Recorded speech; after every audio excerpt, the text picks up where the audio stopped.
it's really important to recognize some of the most important work around the world for liberation, for freedom, and for human rights and dignity, for self-determination is going on and led by the youth. And all of us old people really should support do their thing, right? Because they see it, and that's really encouraging. I really would like you to put all of the energy behind these youth. So again, please thank you for me. But I know you've discussed a great deal of topic.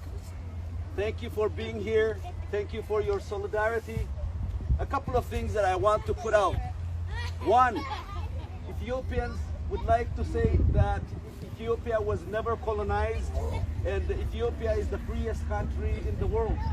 But that is not true, okay? That is not true, because they actually used the Europeans to colonize us, okay? And so there has been colonization, there is colonization within Africa. And actually the ramification of everything that you see in Ethiopia going on today is what you observe is really the true face of colonization, isn't it? Yeah. Why would they shut down all of the internet so no, we won't get to see anything if they don't have anything to hide, right? And why are 60 million people protesting? How could 60 million people in a country be wrong at the same time? Wow. So if 60 million people in a country are, you consider them wrong, you are wrong. That 16 million people have something right to go with. And that's really the face of colonization. That's what you see here, isn't it? You know, in this Black Lives Matter movement, what you see is the white folks really think, you know, like the killing of the black men and the brown men is just a normal thing. It is not, okay? And so it's just important to recognize the distinction between those numbers. So Ethiopians would like to claim that, you know, they haven't colonized. We lived as neighbors for a long time. But when the Europeans wouldn't able to penetrate into Africa, and they learned that the Northerners were Christians, right? Okay, I mean, this is not, by the way, to make the distinction between Christians and Muslims here, okay? Because I walk hand in hand and work with my Muslim brothers and sisters, 100%. I happen to be from a Christian family background and now more of Waqifata, but there is no problem with religion here, okay? There is no distinction with religion. There is no problem with religion here.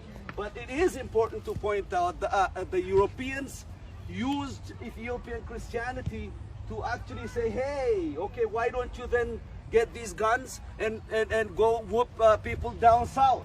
So they gave them the guns. That's how the Ethiopians were able to colonize us, okay? So they had that gun first before we got to it.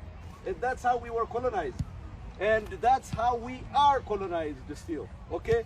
So the next time you hear, you know, any of your Ethiopian friends say, you know, there's no colonization in Ethiopia, you get to tell them the truth, okay? Because then you wouldn't want to silence 60 million people in Africa. And the other thing that you need to hear is this, okay? You heard about Emperor Haile Selassie, right? When I was going to school, the first page on all of the textbook has this long name for Emperor Haile Selassie. And do you know what it claims to be? That he claims to be, he is from the house of Judah or something like that. From the house of Solomon, right? So he ain't black, okay? As far as he's concerned. And for the long time, Ethiopians themselves have issues with black people, okay? And that's the truth. That's the truth, okay? And Oromo people will never had any problem with any black people, including Africans.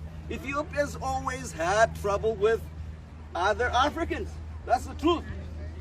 So it is important to point those things out. Okay? They are racist. Okay? They have been racist. But they want to play all sides of the story. And it is important to point those things out. So you might ask then, why are the Oromo people struggling today? You know, what are they asking?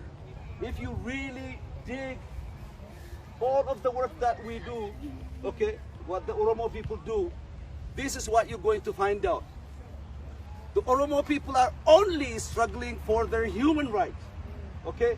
The right to self-express, the right to practice their culture, the right to be together, the right to reserve their language or our language, okay, and the right to reserve our tradition, our African tradition, the way, and our land, of course, yeah, and our land. This tradition, you know, the Europeans would like to tell you that they invented democracy, okay? I'm not saying democracy is the best thing or anything like that. Yes, democracy is good, but you know what? Oromo people practiced the Gada system for centuries. Okay? Yeah. All right. So for our African American brothers and sisters who live here, you know, when you hear about white people preaching about democracy, you can tell them no. Okay? No. You know, we invented it before you did. Okay? We have invented so many other things too. But democracy, the Gada system, is the system by which the Oromo people have administered one another for centuries. And the Ethiopians, there isn't anything, they have done anything under the earth to destroy it. They want to destroy that tradition, okay? They still want to destroy that tradition. But that is not going to happen as long as we are alive. And I think I'm so proud with the young people coming here, participating and contributing. So hands to the young people. The other point is the Oromo people are fighting for our dignity. Okay, they are really trying to take our dignity right now. They have been doing that, killing our heroes, okay?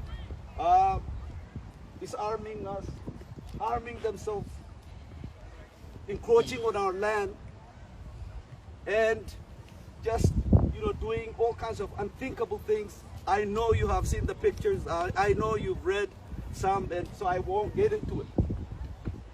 But we also have heroes that have refused and have picked up the arm and are fighting right now.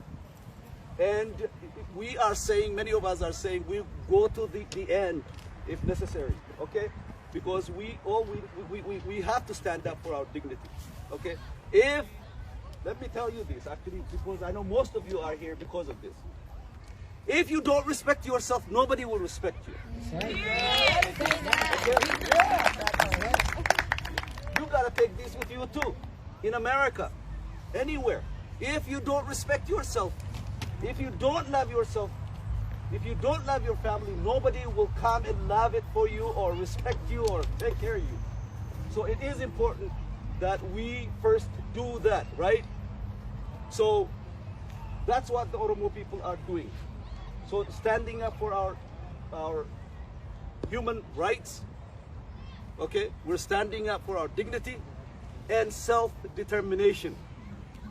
Self-determination. What does the self-determination mean? Self-determination means that you have the right, okay, all of you, or as a human being, have the right to collect whatever data you want, to associate with whoever you want, and make up your mind. After doing your research, you make up your mind, and you speak up your mind, you live what you think you should live. So you associate with whomever you think you gotta associate with, right? Nobody should be able to tell you, no, you cannot associate with this group. This is that cannot happen. We are standing up for our self-determination and self-rule. And nothing will stop the Oromo people now.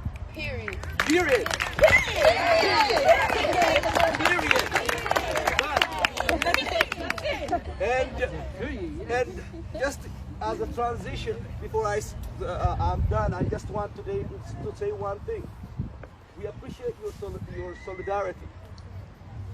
You could go in and read all of the relationships that we've had as Oromo people with our neighbors, starting even with people who are oppressing us, okay? We've always lived with respect, okay? We respect other people. And now actually it's a time really that we respect ourselves because we respect, yes, because we respected so much to the point we are getting abused. So we respect all of our neighbors. We respect our Sudanese neighbors, you know, and they could testify to that. I come from a southwestern region of Oromia, in Wallagga region, and we lived with southern Sudanese people. I had Sudanese teachers. We associated all the time, respected each other with our cultures, with our language, and we traded with each other. And Somalis are always our cousins. We've always known that Somalis are our cousins, right? So we are cousins. We live together peacefully. We've lived together peacefully. But you know that the enemy always wants to divide and conquer. They have come in and tried to pit us against each other. And those of you who are here, you gotta fight it. You gotta fight those kinds of pitting people against each other, okay? And we've lived with our Kenyan brothers and sisters for what, how long? Actually, we have millions of Oromo people who live in Kenya. Actually, before the Brits came and divided us, we went all the way down to Tanzania, right? So there are Oromo people who are in Tanzania and you know, other parts of Eastern Africa. We live peacefully, and we want to live peacefully, and we respect all of our friends to have their own self-determination. This is what we guarantee all of you. We believe, Oromo people believe in self-determination. So as a nation, that if you struggle for your self-determination, we are with you. And that is what's happening even among the different nation groups in Ethiopia right now with the Sidama people. We are working collaboratively. We've been working with the Kafa people, with the Somalis. We are standing up in solidarities with all other national groups. So the point that I'm trying to make is our work shows, our attitude shows that we actually are what we say we are. We are your friends, and we know our friends when we see one. So I hope we will maintain that, we will keep that, but we, more than anything else, that we keep the fire and help these young people do the thing that they're doing.